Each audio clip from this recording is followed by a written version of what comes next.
আমরা বাংলাদেশি প্রবাসীরা না আসলে দেশের একটা বোঝা, দেশের কোনো কাজে আসি না আমরা। তাহলে কেন আমরা নিজে কষ্ট করে, নিজে ইনকাম করে, নিজের টাকা খরচ করে আমরা মোবাইল কিনে বাংলাদেশে যাব, সেখানে 69% ভ্যাট দিতে হবে আমাদেরকে?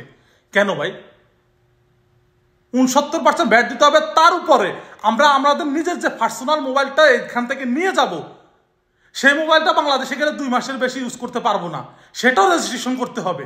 কেন কেন আমাদের সাথে এমন করতে হবে?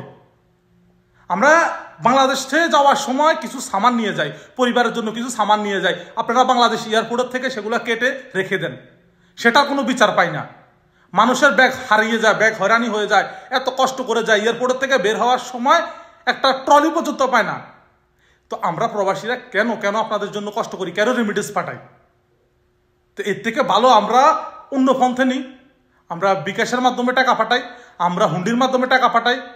এতে তো আপনারা পরে বলবেন কি দেশের ক্ষতি হচ্ছে, এত টাকা ঋণ হচ্ছে দেশে, তাহলে আমরা ঋণ যেহেতু বোঝ করতেছি, আমাদেরকে কি দিচ্ছেন আপনারা? এটা বলার মতো তো কেউ নেই। 70% কেন ব্যাট দিতে হবে আমাদেরকে? কেন আমরা 2 মাসের বেশি রেজিস্ট্রেশন করতে পারবো না মোবাইল? কেন আমাদের নিজের পার্সোনাল কোনো কিছু করতে পারবো না? আপনারা আমাদের জন্য কি করছেন? এয়ারপোর্টে যাওয়ার সময় কালকে আমার এক ফ্রেন্ড গেছে বাংলাদেশে, তার 2 দিন আগে বাংলাদেশে সে টিকিট দেখছে 800 রিয়াল, সে টিকিট 2300 রিয়াল দিয়ে কিনতে হয়, 1300 রিয়াল দিয়ে কিনতে হয়। কেন এটা করতে হবে? তা আমরা প্রবাসীরা একতা হয়ে অনেক কিছু করেছি, আবার একতা হয়ে আরো বড় কিছু করব। ইনশাআল্লাহ আমাদের জয় হবে।